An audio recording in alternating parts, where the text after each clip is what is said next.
Welcome to The Exchange. I'm Guy Schoen, and this is our Qatar 2022 FIFA World Cup special episode. Coming up on the we're counting down to the biggest football competition in the world, happening in the Middle East for the first time in history.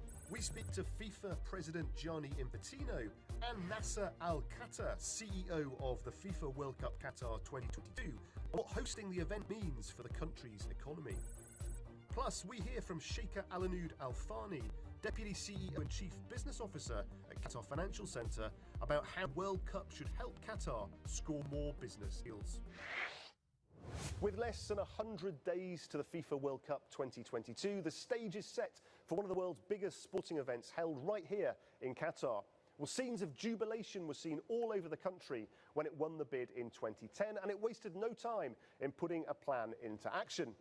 The state of Qatar has spent $220 billion on building world-class infrastructure, including new roads, public transport, hotels and sporting facilities. Matches will be held in 8 high-tech stadiums, ensuring maximum comfort for spectators.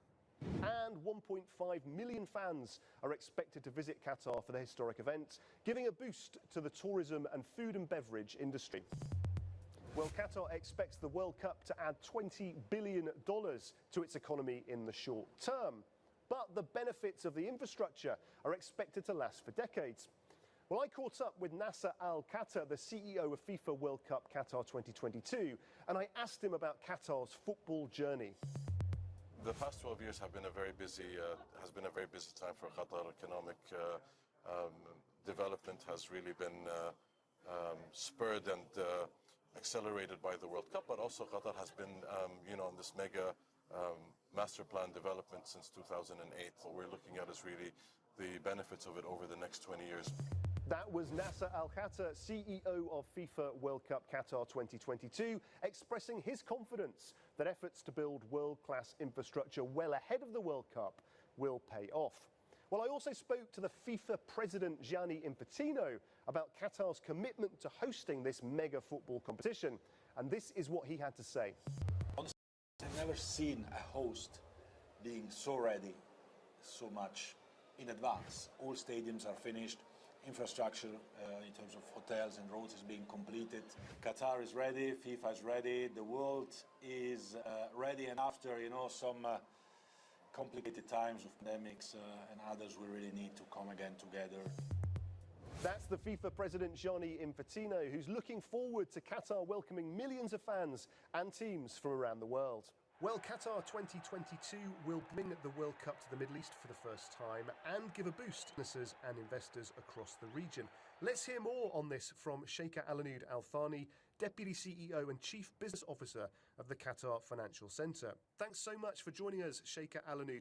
Qatar has ambitions to be a major player on the world stage. How do you see this World Cup helping achieve that goal?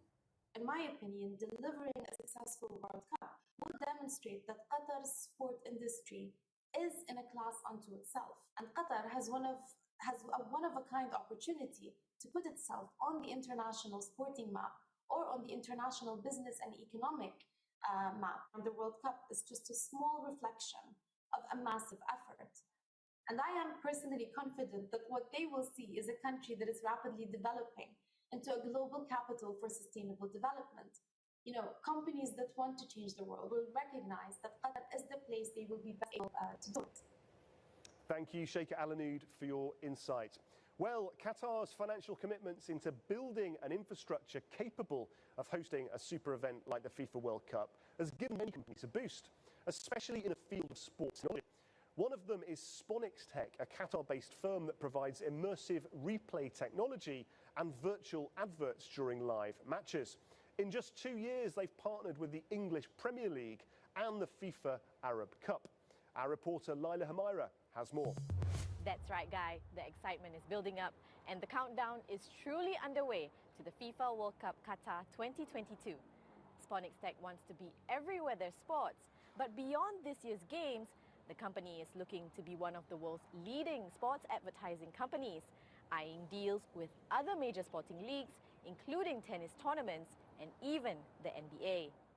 If you've seen these replays or billboards during a live football match, it was most likely the work of Qatari firm Tech. The immersive replay technology is being used in major football competitions like the FIFA Arab Cup, the Italian Serie A, and by broadcasters like Sky Sports.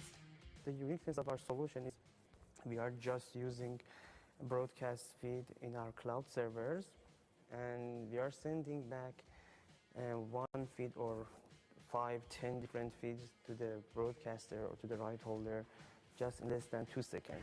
Qatar's dedication to investing in sports infrastructure for the FIFA World Cup has undoubtedly given SpawnX Tech a boost. We are working with top names in the industry right now, and it's not just limited to football. Also, we work with ATP for tennis competition as well. SpawnX Tech may consider itself a relatively young startup, but with its winning strategy, the prospects of becoming a major player in its field looks bright. Now we've put a World Cup spin on our regular feature, Business in 60 Seconds. Start the clock. FIFA earned $5.4 billion of revenue from the 2018 World Cup. That's a 16% jump from its revenue since the 2014 edition of the event.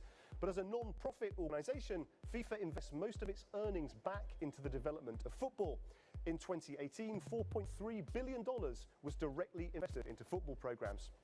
FIFA generated more than $3 billion in revenue from television and broadcast licensing rights during the previous World Cup. The popularity of football around the world has fueled fierce competition among global broadcasters. Fox won a bidding war with rival ESPN, clinched a $400 million deal with FIFA for television rights through this year's World Cup. And all the spending on advertising and marketing around the World Cup is set to hit a record this year, taking place in the lead up to Christmas and New Year's. Experts say Qatar 2022 has the potential to give the most unique experiences for brands. Not too bad, 2 seconds to go, almost a World Cup winning performance. So, after 12 years in the making, all eyes will be on Qatar when it hosts the FIFA World Cup 2022 in November. The stage is set for what promises to not only be a historic event in the region, but will also give a lucrative boost to Qatar's economy for years to come. Well, that's all we have time for on this edition of the show. Thanks for watching. Please do check out Euronews.com for all the latest business news. And join us again next time on The Exchange.